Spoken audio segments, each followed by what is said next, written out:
Pokemon Black came out on March 6th, 2011, which would have been at the tail end of my 5th grade year.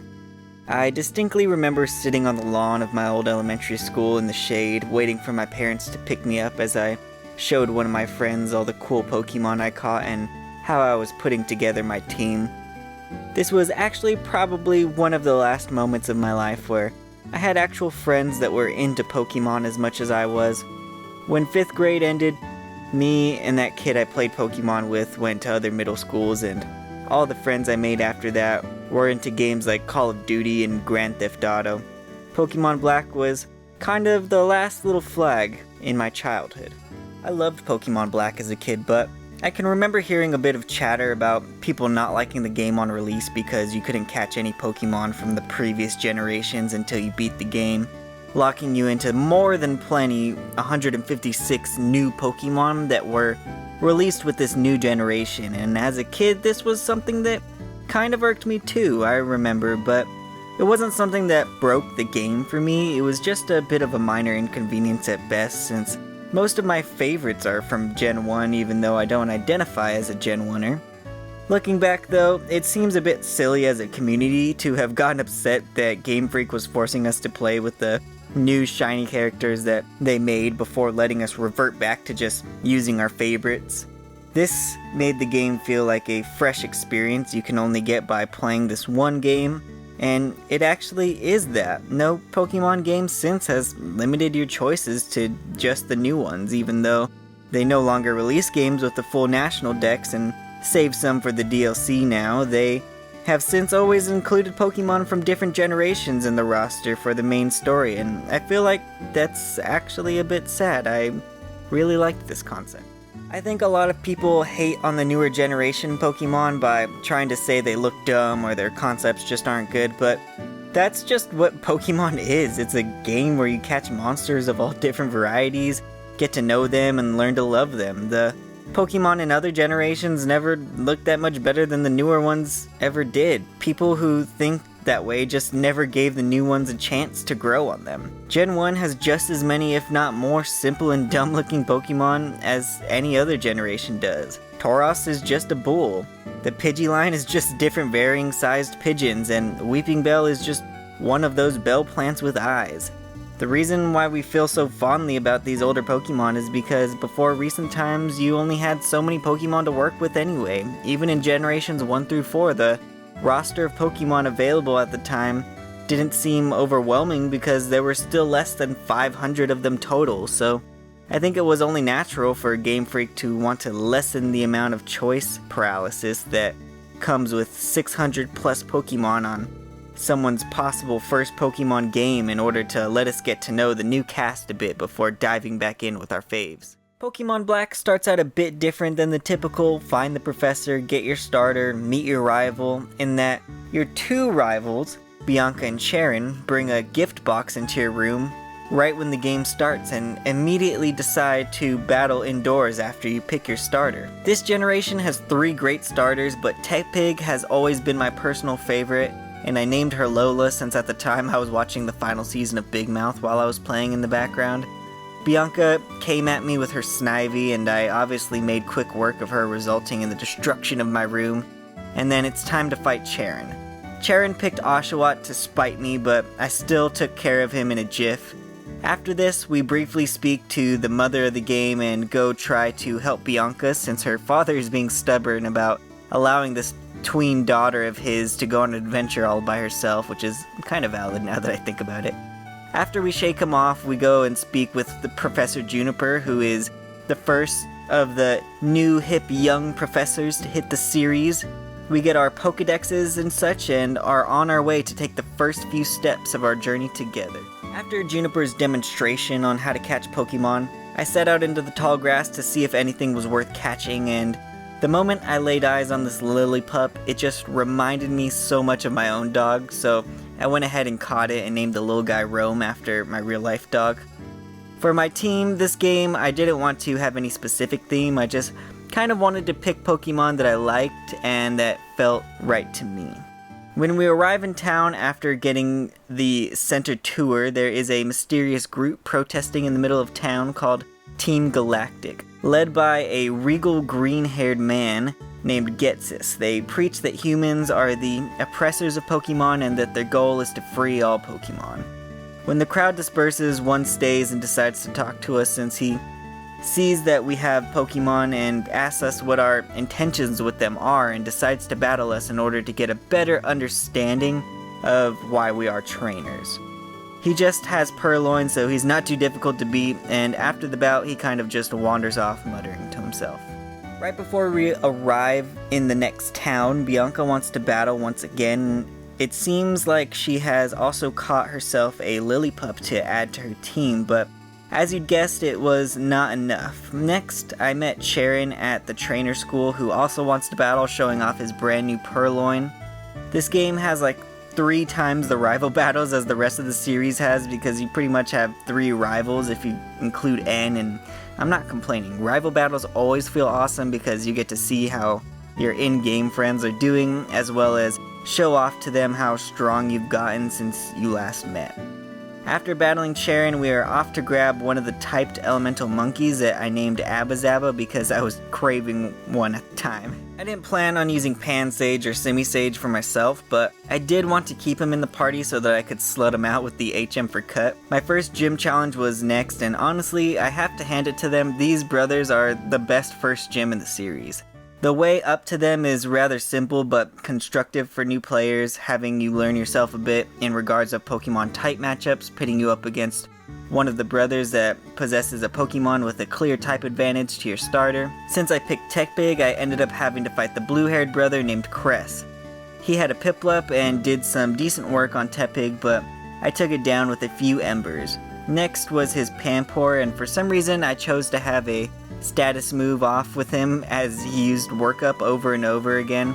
To boost his attack, I used Leer to get those defenses down, and after holding on tight, getting hit by a massive water gun, I took the chimp down with securing me the first gym badge. Now that we can use Cut, we can finally finish the Dream Lady's mission and save this Muna from Team Galactic. On the side of town, we received the monkey.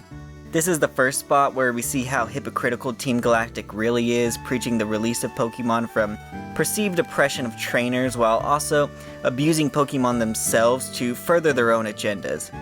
After returning to the Dream Lady, the next route has a rival battle with Sharon locked and loaded. He starts off with his Oshawott but is no match for Rome, and with his Purloin up next, I decided just to stay in and finish the job. After a brief battle, there appears to be more Team Galactic trouble, with a little girl having her Pokemon stolen from her and taken to a nearby cave. They were just a few grunts and nothing really to fret over. After returning the girl's Pokemon, I trudged through some tall grass in order to catch me a Zebstrika that I named Shadowmare after the black horse from Skyrim's Dark Brotherhood storyline. The towns in Black and White have definitely received quite the design upgrade in this game compared to previous entries, still being pixelated but 3D at the same time, and the town that the next gym is in is no different.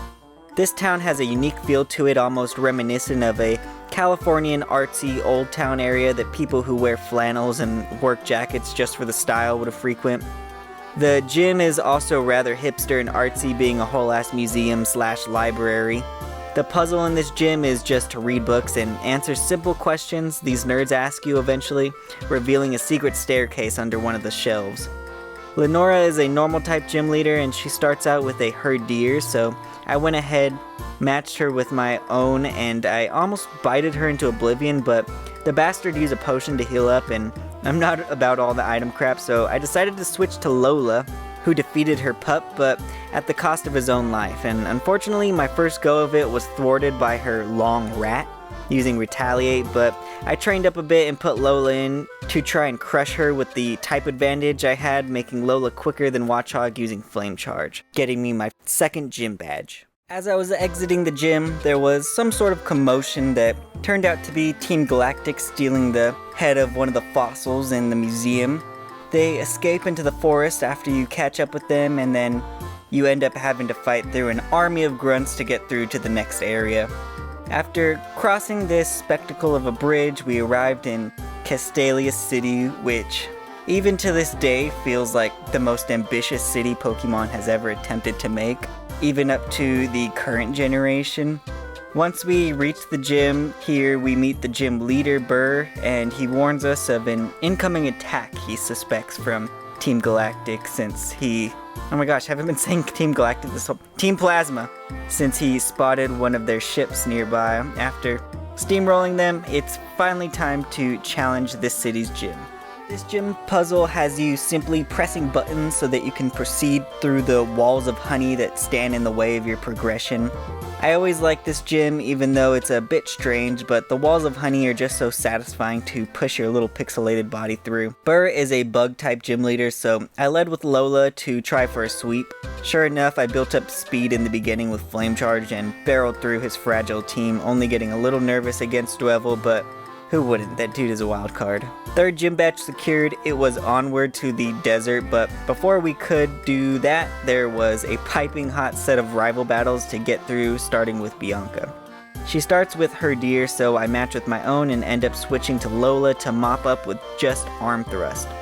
I send out her deer again to take care of her Muna with bite as well, and her Servine never really stood a chance in the first place against Lola, so that was history, and all she had left was a Panpour who was electrified by Shadowmere. Soon after that, I was met by Charon, who starts off with P-Dub, that goes down easily to my dog. Dewat was next, and I had just the thing for it, sending out Shadowmere, getting him down to 1 HP before falling to a Shell Slash as I let Rome clean it up after that.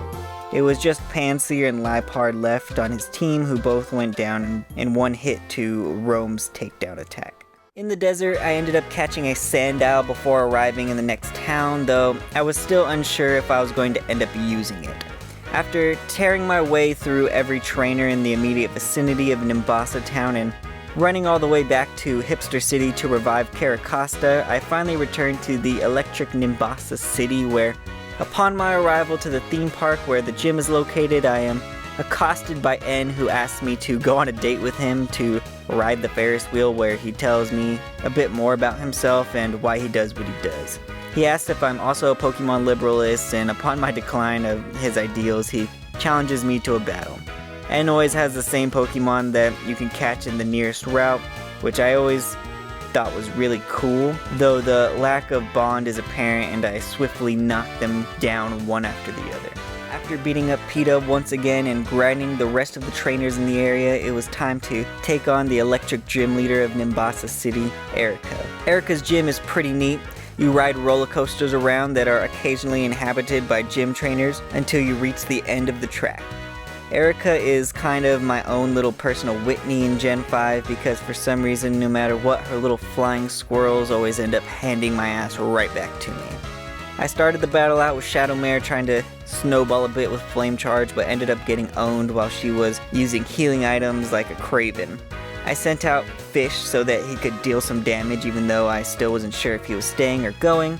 I almost took down her Emolga with Ancient Power, but she healed again and Volt switched out, forcing me to go into Lola, who took one Emolga out himself with just a single Heat Crash. For the second one that was already most of the way dead, I tried to kill him with the monkey I had been carrying around, but failed and sent out my newly caught Sandile, who felled the beast with a single assurance. Last, she had Zebstrika that surprisingly went down quite easy to Lola's attacks, earning us the 4th gym badge, marking the halfway point of this gym challenge. Leaving Nimbasa City, Sharon once again wants to battle. He starts with his Purloin, but Shadowmere eventually takes him down with some wounds of his own and stayed in to spark on Dewat before falling. I get Fish killed and switch to Rome, who finally faints the otter. Sharon then sends out Panseer, but he didn't last long in the face of my pup.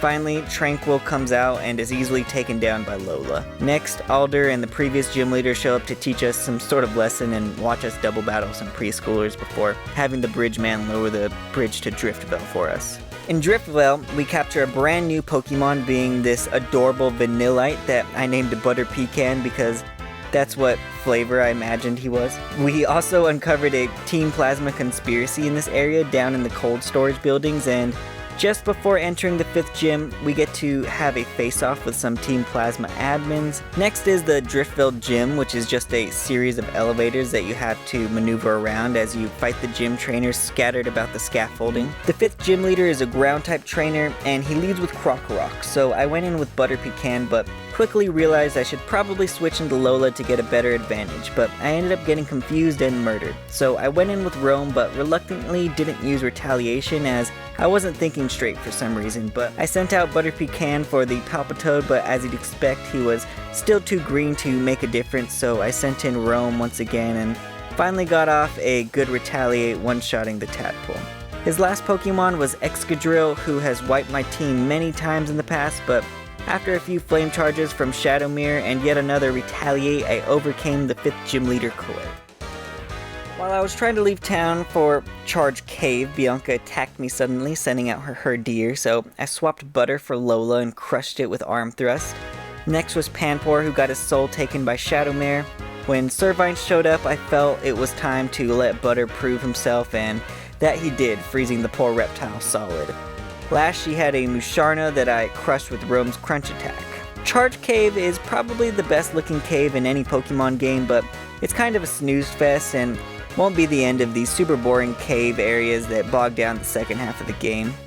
Luckily, Charge Cave is the better of the bunch, being visually appealing, but there are tons of trainers in here and the counter rates are off the charts, but at least we got Joltik out of this place though. I decided not to catch one for this playthrough. At the end of the cave, N challenges you to a battle, which is kind of cool because the Pokemon available here are pretty neat and some of my favorites in the region. He starts with Boldore, so I used Shadowmere, who already had a bit of wear from walking around the cave.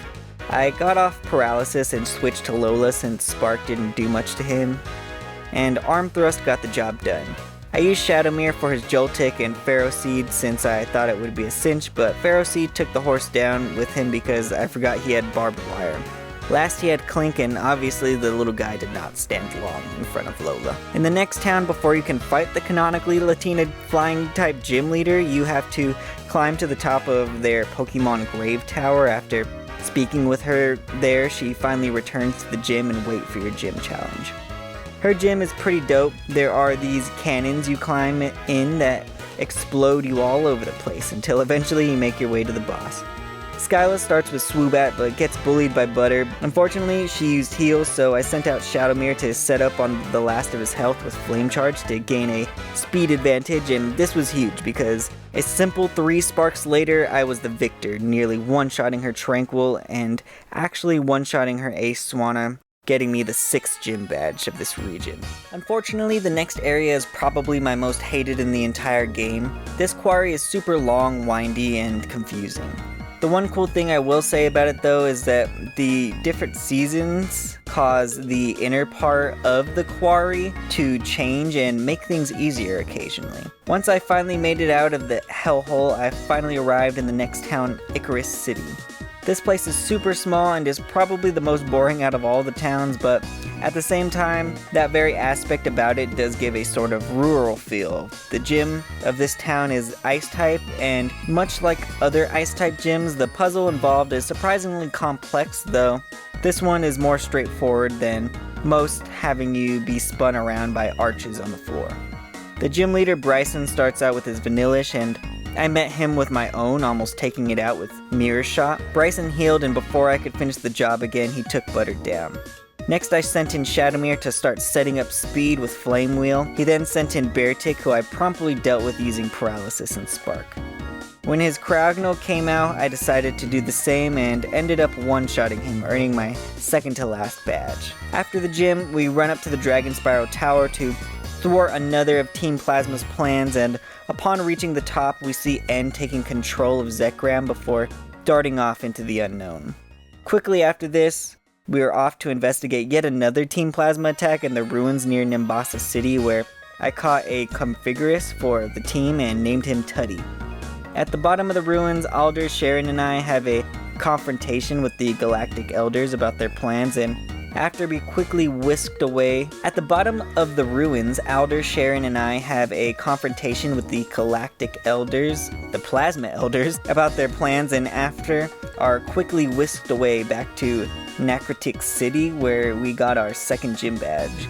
When we arrive, Leonora gives us the light stone that is said to be able to call upon the power of Reshiram.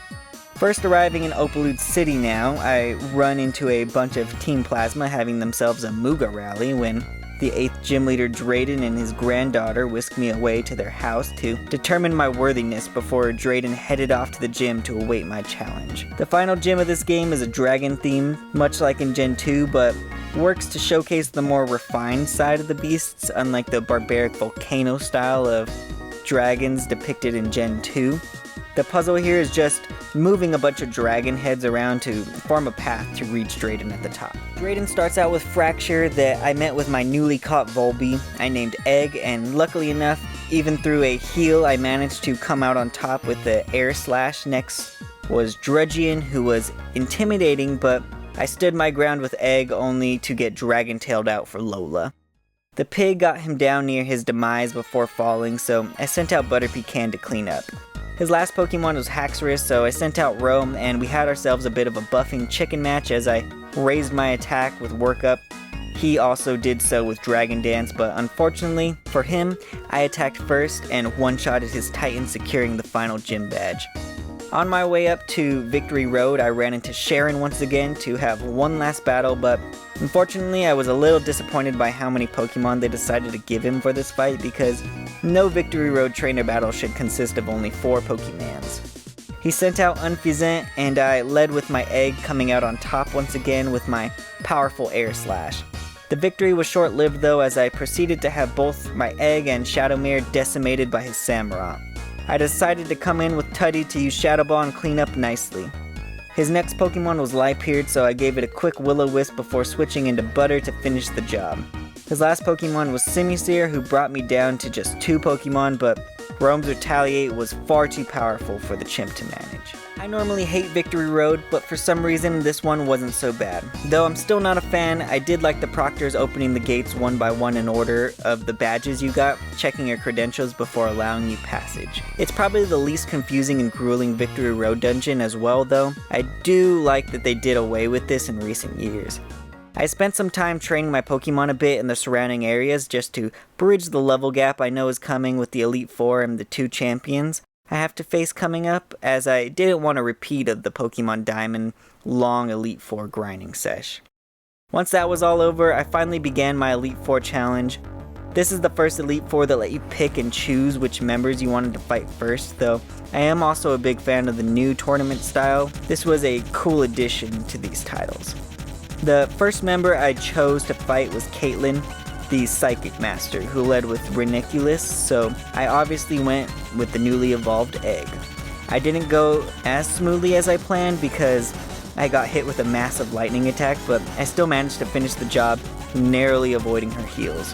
Her next Pokemon was Sigilyph, so I sent out Tuddy, who took some major damage from a Shadow Ball, but definitely made up for it with his own that one-shot the opponent. Her next Pokemon was Musharna, who unfortunately destroyed Egg and Tuddy, but Rome came in and painstakingly brought the beast down with 2 crunches, receiving mortal wounds but not fainting.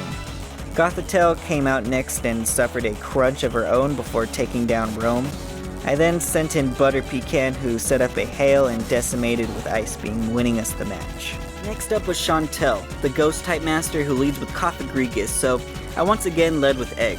Unfortunately, I got burned and gunned down with Shadow Balls and was unable to secure the kill, but fortunately he was low, so Shadowmere came in and cleaned up nicely. Her next Pokemon was Golurk, so I met it with Butterpecan, who fries the thing with a single Ice Beam. I stayed in to try to do some damage to Chandelier, but was in turn one-shotted by a Fire Blast to the face. I sent out Tuddy, but he didn't do much better, so I switched to Rome, who ended it in 2 crunches. Her last Pokemon was Jellicent, and after getting 1 crunch out of Rome, I sent out Shadowmere to finish the job with Spark. Third, I picked Grimsley, who I feel has usually been the easiest to defeat in the past. He began with Scrafty, so I went out with Lola first and wrecked him with a single arm thrust. Next out was Crocodile, and while I thought Lola would be fine, I decided to try out Butterpecan, and luckily one-hit him with an Ice Beam. Next was Bisharp, so out went Lola and took him down with a single strike. His last Pokemon was Liepard, who was also decimated, making Grimsley once again the easiest Elite Four. Even the bug guy from Platinum put up more of a fight than this guy. Last but not least was my Elite Four Run Killer. I feared this fighting type master deeply due to the destructive potential of his team, but vowed to give it all I had. Marshall began with Throw, so I met him with Tutty, who got off a crucial Will-O-Wisp right at the start and then got off a Curse causing major chip damage. I then switched to Roam to avoid death, and since he decided to keep full restoring, I set up a few workups to get some sweeping potential and ended it once I felt powerful enough. Unfortunately, I didn't get to show it off as his conch holder one-shotted me, so I went in with Tutty to get a Will-O-Wisp off again. Surprisingly, got the Curse too, as he missed his first attack, so I finished up with Shadowmere. Next was Sock. I decided to suicide Shadowmere into him with the Wild Charge after paralyzing it to get some solid damage going, and finished him with Butter. Last but definitely not least was Mienshao, who was his most menacing Pokemon yet, so I sent out Egg to defend myself and actually killed it in one hit with a single fly, marking the end of my Elite Four challenge and the beginning of my challenge to the champion, who I will soon find out is N.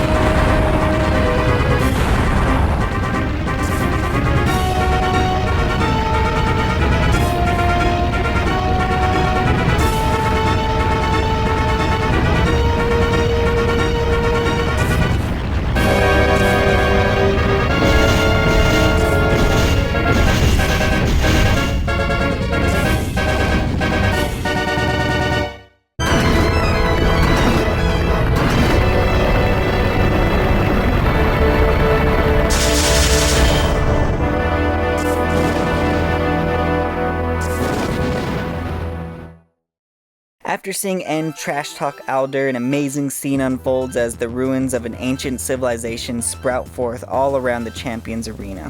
Upon entering the ruins, we are stopped by Team Plasma Elders, and just as we think it's all over, the gym leaders barge in to help fend them off. At the top of the tower, I find N sitting on top of the throne, as if being the champion in Pokemon makes you anything more than a pro athlete. Upon our challenge to his throne, he summons Zekrom to wreak havoc. As this happens, the Light Stone starts tweaking and Reshiram emerges from his cocoon, ready to bend the knee to its new master. Though I did catch the dragon, I decided to leave him in the box because I owed every Pokemon on my team a chance to prove themselves in this fight. And obviously started out with Zekrom, his big booty dragon. I got the cursed Will-O-Wisp off with Tutty and let him faint so that I could send in Butter Pecan, who took the beast out with Ice Beam. His next Pokemon was Gear Guy, so I sent out Lola to Flame Charge, and surprisingly it turned into Zoroark, so I quickly used an Arm Thrust to take it down. He then sent out Caracosta, who I couldn't quite take down with just one Wild Charge from Shadow, so I used Roam in retaliation and finished the job with a takedown. Next was the real Gear Guy, who was finished in just 2 Flame Charges. His last 2 Pokemon are Archaeopteryx and Vanillix, who actually were both decimated in one hit with Lola's Head Smash attack, finally defeating N. Even though N has found the error of his ways, the boy's abuser walks in and lets us have it, saying if he can't have his way, no one will, and thus the final confrontation begins. He led with Cofagrigus, so I led with my own, taking half of his health with a Shadow Ball, but losing it all just to one of his. Roam came out next and finished it with Crunch. Next was Hydreigon, so I went out with Old Butter, who finished it up with just 2 Ice Beams and no damage taken. Bisharp was up, so I sent in Lola, who took it out with just 2 Flame Charges, setting himself up with some speed to boot. Buffalo Ant was the next, and after dealing a mean Arm Thrust, Lola was taken down. Roam finished up, and next was Seismitoad, who I didn't really have a good answer for, so I just went with Egg. I managed to get it pretty low, but my Precious, unfortunately, could not withstand the onslaught of muddy water coming its way. Roam came back and mopped up with Retaliate, and next was Electros, who I baited with Zebstrika to get yet another insane Retaliate from Roam, almost finishing the job in one hit, and with one last push, Electros was done, and so was Ghetsis, finally marking the end of Pokemon Black version. After finishing Pokemon Black for the upteenth time, I can truly say it's one of the best Pokemon game plots, but I definitely think, difficulty-wise, it's a lot less hard than a lot of people like to claim it is. I never went out of my way to grind except when I was trying to evolve Egg. I may have been over-leveled at some points, but that's just because I like to fight every trainer I can find in the game, and I don't truly consider that grinding because those are XP points the devs should account for you having once you go through that area. What seems to make this game so easy is the sheer number of trainers that are put in your path between towns and even in towns. I think if all the trainers in the Elite Four had 6 or even 5 Pokemon, like in the other games, it could have added a lot to the experience, but the devs seem scared in a way to even give gym leaders more than 3 Pokemon, which was also pretty whack. Regardless though, this game definitely stands out a lot more through its characters, story, and even the cool Pokemon that got their start here. If you enjoyed this video and you have any tips or personal opinions on Pokemon Black version and your experiences with the game, or if you just want to chat about nerd stuff with me, please leave it down in the comments section below, and leave some suggestions for other games you'd like to see me talk about or try for future videos on this channel. I'd like to thank you all for watching. All that I ask is that if you like this video, please leave a like and subscribe down below. I will be releasing a new video every Monday.